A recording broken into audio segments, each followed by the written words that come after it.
In addition to editing text, Outlook allows us to insert or attach various files or other objects to emails.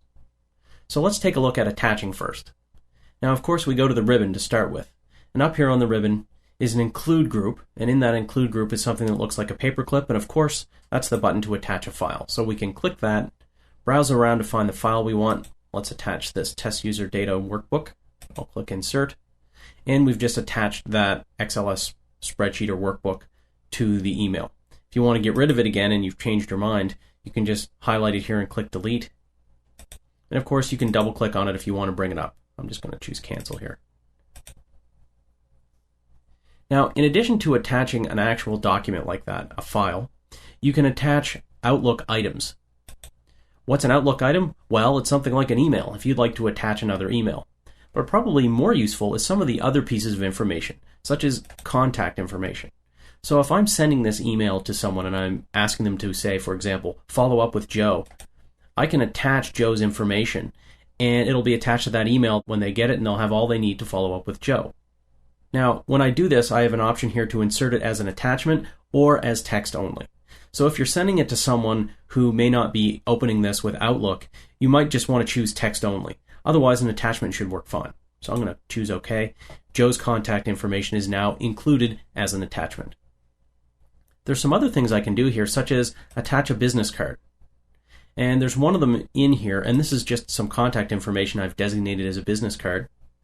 So I can choose to do that. Now, if you hit this little down arrow, instead of picking Don, you can do other business cards. And here you can pick anybody else you have in your contact database. So I can pick Jane here, and let's choose her. She's now a business card also. So when I do that, you can see it adds it right here inline in the message, and it's also added their contact information up here as VCFs. Other personal information managers can read those VCF files as well, other than just Outlook. Now, another really useful tool here is to attach calendar information or insert calendar information. So I'm going to click on that, and this is really useful. So if I'm sending an email because I'm trying to arrange lunch with a colleague or a friend, I may wish to give them some information to work with in terms of, when might be a good time. So instead of just typing in the email, how about, Wednesday or Thursday next week, what I can do is I can say, okay, I'm going to insert my calendar in here. And if you've got access to more than one calendar, you can choose it here. So for example, if you have access to some sort of a group calendar, I just have my own. And what date range? So sometime in the next week, I'd like to have lunch. So I'm going to insert my calendar for the next week. Now, I can choose what level of detail I'd like to show that person, or I'd like to put in the email address. So currently it's availability only, so it's not going to say anything about the details or the name of the appointments I've got in there or all the information. It will just show whether I'm free or busy. You can also hit this drop-down arrow and choose, okay, give them limited details, tell them basically the subjects, or full details. I just want availability only. And also here, notice you can say only show the time within working hours. So if you don't want to show sort of your after hours time, if you have hobbies or other things in there, you can exclude that. There's some other options you can do here. If you click show, I'm just going to hide those for now. And at this point, I'm actually only going to show time within working hours. That's all I'm interested in discussing at this point. If you haven't set your working hours or you want to modify it, you can do so here. I'm just going to click OK. So it's done two things. Notice it's actually attached a calendar attachment here.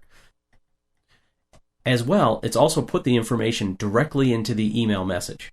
So if I send this to anyone with an email program that can read HTML, and that's virtually all of them, they'll be able to read this and take a look at when I'm free. Notice it just says when I'm free and when I'm busy.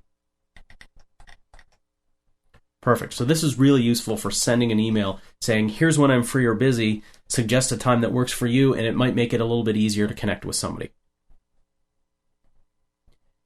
Now, in addition to attaching that, we can also add signatures. I haven't configured any at this time, and we'll take a look at using signatures a little bit later on. So we've attached some great information here. If you'd like to attach some more things and you don't see them here, or insert something else that you don't see here, notice that there's an Insert tab in the ribbon. So I'm going to click on the Insert tab, and on the left-hand side in the Include group is all the things we've been using so far. But to the right, there's much, much more. So I have a place where I can insert tables, I can insert pictures, and this is something you might do commonly. So let's insert a picture. I have a picture here from the lynda.com website. I'm going to insert that so you can insert a picture. You can also, and I'll need to go back to the Insert tab, insert lots of other things that you might be familiar with from something like Microsoft Word, such as clip art, or a chart, or word art, some symbols, lots of other options here. So if you don't find what you're looking for, look carefully in the Insert tab and you should be able to find it. In addition to attachments and images, something else that's common to want to include is hyperlinks, or links. Now, most email programs are pretty good. If you just type out an address such as this one here, it will figure out that it's a link, and it'll make it a link automatically. But if you want to add another one, you can highlight some text or some items, and you can choose hyperlink up here, and then from there you can choose what you want to link to. So you can paste in, for example, the link to the lynda.com website. I've already got it in here. Perfect, I've now made this a link. And if I press Control, you can notice from the pop-up there, Control and click on it, it will pop up a new window with that. So it's popped up a new window for the lynda.com website. You also have the ability to make bookmarks within your emails and then link to those. And that's just a way to jump around within an email message if you like. Excellent, we've added a lot of additional detail. Let's send this message.